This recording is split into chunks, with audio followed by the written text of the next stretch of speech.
Darklings, lightlings, and hybrids, good morning. Good morning. I have missed you. How have you been? Oh man, I've been dying to do a video, but gosh, I've been so busy and drained. This world has just become draining. I hope you are faring better. But besides that, things have been great. Pretty great. Yeah, can't complain. But because it's my schedule and all the chaos in my life at the moment, you guys know me, a little bundle of chaos. Yes, yes. Um, I'm going to try to do some videos my days off. I just had this little idea for some because I completely forgot where we had left off on my channel. I know. I know. Gosh, I know. But anyway, it's going to be a little series of random esoteric theories, thoughts, or knowledges that I come across or find or channel myself, get downloads of, or whatever.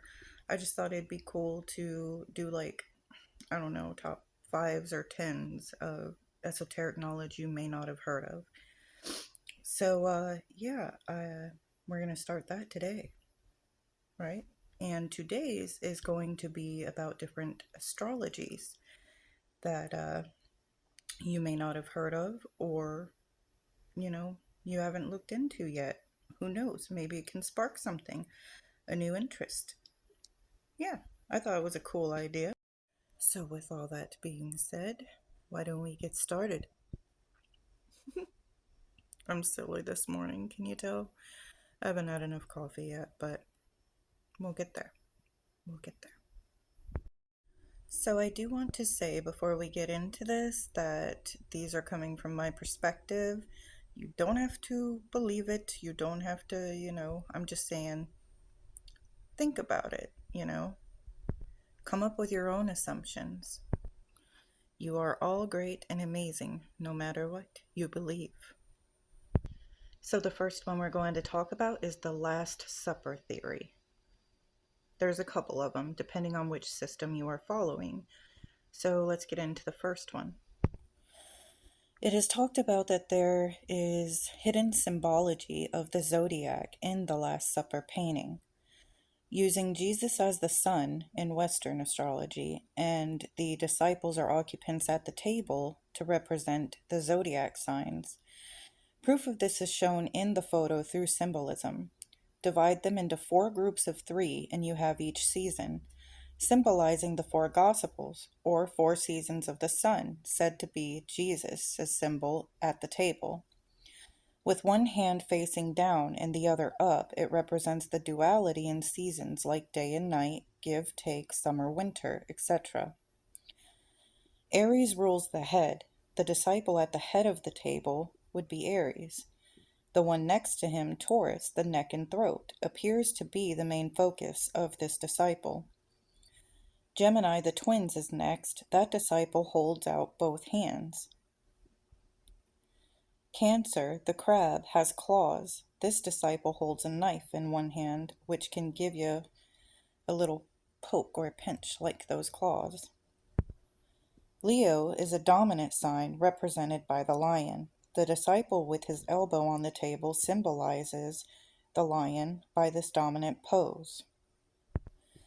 Cancer is also pointing at the female next to Jesus, showing she has no Adam's apple, which could represent Virgo, the only feminine energy said to be out of the zodiac signs.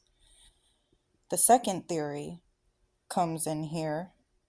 The only thing different is that she represents Ophiuchus, and Jesus may represent Ophiuchus, depending on where you get the information or how you want to see it, because I do believe it's all perspective. You can switch them around and they can fill in any of them. I could see all those perspectives. So I will leave that up to you to decide by what you practice, but we'll get into a little bit more with true sidereal in a little bit. Next, we have Libra, which is when the sun is balanced between summer and winter. This disciple has his arms out, perfectly balanced. So you get the idea about the Last Supper and the symbolism within it. Next is zodiac purposes. You ever wonder what the purpose of the zodiac signs and their elements could mean? Well, I come across some information and I thought it was interesting to share, so I'm going to do that. So, this is an idea of the purposes the signs may have in their current lifetime based off the dominant element in their chart. Keep in mind, we all have just about every element, so we're capable of all of these. It's just some may be more easier for you to channel or connect with or do, if that makes sense, in this lifetime. For example, the earth signs. They're here to value themselves and build security and foundation for their life and enjoy the pleasures with life, with the values that they bring. They can help others find structure in their lives by sharing these values and bringing excitement to the senses to others while using the pleasures of life. Hence why the devil card in tarot may be connected to an earth sign. They represent everything manifested into our reality out of the ethereal. So, spiritually, the earth signs can take what's in the ethereal and they can manifest and build into our reality very easily. They're very good at this manifestation, bringing things to life. Water signs are said to be the healers, showing people how to flow with emotions and gain emotional intelligence versus fighting the currents of the emotions. They teach how to trust intuition more and connect to your pain and transmute it, and psychic abilities are their strengths. The air signs are the information collectors and the intellectuals. They're known to be great at obtaining information from the other side and the esoteric knowledge. They're connected to guides, which we all are, but they may have an easier time connecting with their guides and hearing them. They're connected to the Akashic records, and again, we all are, but they just may have an easier time channeling or getting downloads or obtaining this information. They are also kind of connected more to other forces, other realms, and pass along information that can help others. The fire signs are the creative beings of the world, the leaders and the pioneers. They'll be the ones to lead people to hidden truths and other spiritual knowledges. Each cannot live without the other in this reality. They all have jobs to do collectively for reality and spiritual growth. Again, keep in mind that we all have a mixture of these abilities. Some will just be more dominant and easier than others. Next, we have astrology versus astrology. We have Western, Vedic, Esoteric, Chinese, Sidereal, and the newly talked about true Sidereal. So that's lots to choose from. It may shock people to learn that Western astrology is way off what is truly in the sky, with outdated and inaccurate information because they use a fixed system and 12 signs and houses all at 30 degrees. Truly, the zodiac constellations are different sizes, and the planets and signs are off what is commonly believed to be as far as the placements go in the sky. For example, if it is Libra season in Western, more than likely it is actually still Virgo season, due to Virgo's massive size in the sky. So the placements are going to be way off. And let's not forget about the newly talked about 13th sign Ophiuchus, which is pretty exciting. It's neat to explore about this sign. Also, this sign is most definitely on the ecliptic. For more information on this system and what's truly accurate in the sky, I recommend my friend's channel, Rochelle, over at Amethyst Ascension. She has amazing information about this and could totally tell you more. Last, we have the universe within us, as above, so below. Each sign represents a certain part of our bodies. Our nervous system is like a tree, the tree of life. commonly referred to as the tree of the cosmos, like Yggdrasil, with 9 worlds, 9 planets. In Norse mythology, the rainbow is said to be a bridge between the worlds where the gods can travel back and forth. Hence, like our chakra, rainbow being the symbol of chakras.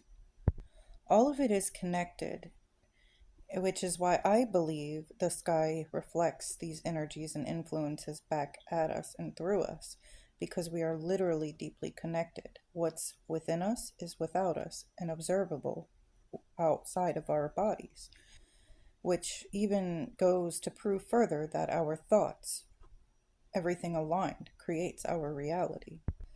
We are literally the embodiment of the zodiac, the sky, and the universe in material form. We carry all these energies inside of us, and this opens up possibilities to utilize these systems for so much more than the shallow surface level of practice by knowing about yourself or being told what your personality is based on your zodiac sign. To me, that is a very shallow way. Sure, it's fun, and if you're having fun with it, great. But a lot of people, I think, take that seriously, so seriously they identify with it. And there's nothing wrong with that. No judging. My whole point is we have a deeper way, a more profound way spiritually to utilize these systems with that knowledge. More so than just saying, I'm such and this is how I am and this is how I'm supposed to be. When in reality, we are all of them. We have a mixture of these, some more dominant than others. And what does that say when we really go within and analyze these things, this deep esoteric or occult knowledge is? Well, we could really work on different practices with this knowledge, thinking about shadow work, influences. Well, why does this energy or planet influence me in this way? What is it trying to show me or teach me? And you can use your chart, what you're feeling inside, and the influences that you're noticing the sky is bringing you to really, really amp up your practice. So, that is another reason why I recommend looking into true sidereal as well, because if we want to seriously seek more knowledge and better ourselves, spiritually practice in our practice or what have you, it would really help to know the true placement so we know the true energies being reflected back to us. And that can kind of really tell us a lot about what's going on inside of ourselves. And we can pinpoint there um, different possibilities for our growth or ascension. I hope that made sense. But all right, guys, those were just pretty much my knowledges on astrology, random, I wanted to share with you today. I will try to do this once a week. It's going to be about various topics and subjects, and I'm just going to be spreading like hidden ideas, theories, and esoteric knowledges. Much love, and you guys take care.